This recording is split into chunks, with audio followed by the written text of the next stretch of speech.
deux faits, deux événements que je rapproche. Le premier, cette affaire de Thierry Breton. Et je vois beaucoup de gens, y compris et surtout de LFI, ça ne laisse pas de m'interroger, et notamment Jean-Luc Mélenchon, célébrant Thierry Breton comme le héros de la lutte pour notre liberté contre les empires, quels qu'ils soient, et notamment l'empire américain. On croit rêver. Le type qui nous a imposé le DSA, qui a bousillé nombre de fleurons français, qui s'est enrichi à coup de dizaines de millions,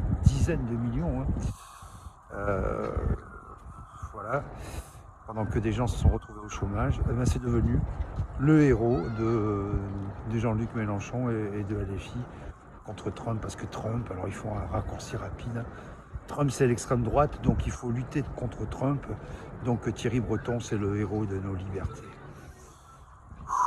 Moi je suis pas un fanat de Trump, hein, et encore moins des États-Unis d'Amérique, mais enfin c'est pas pour je ne vais pas quitter un geôlier pour en retrouver un autre, hein.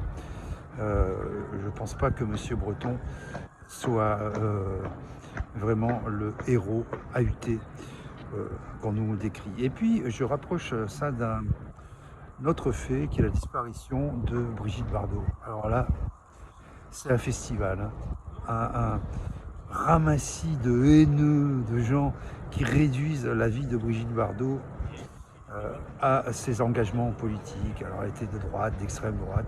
On a eu la même chose pour Delon, on a eu la même chose pour Watson, elle n'était pas assez de gauche, pas assez...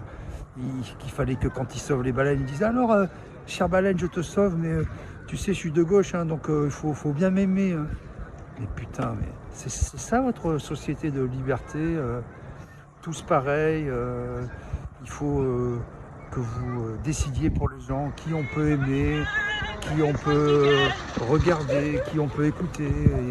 Et là, j'ai entendu et lu des choses, mais monstrueuses, quoi. Hein. Bien fait, une facho de moins, son corps est encore chaud que les gens crachent dessus, quoi. Mais qu'est-ce que c'est que ce truc? Mais moi, ça me fait flipper. Hein.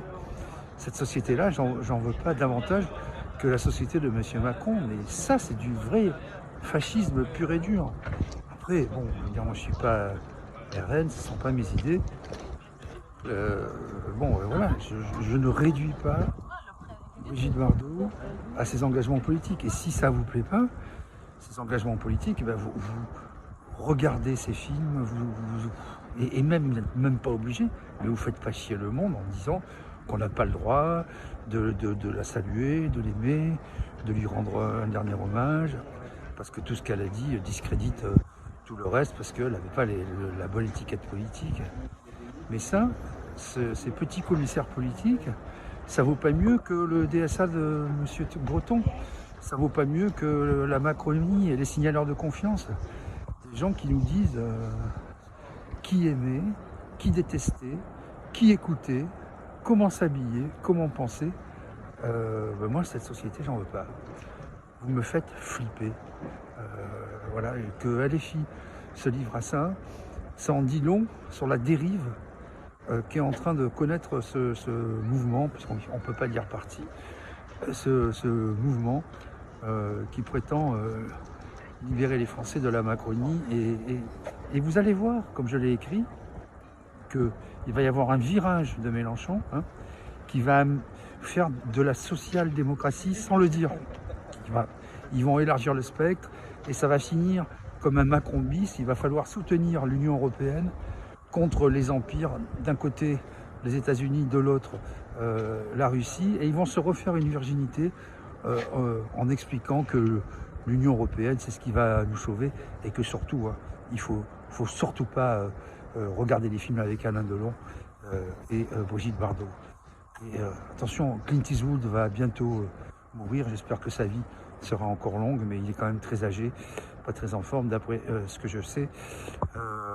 Vous allez pouvoir vous régaler et cracher sur sa tombe en disant qu'il était un peu trop à droite. C'est misérable, c'est monstrueux, et moi ça me débecte tout ça. Allez, je vais marcher, ça va me faire du bien. Salut à tous.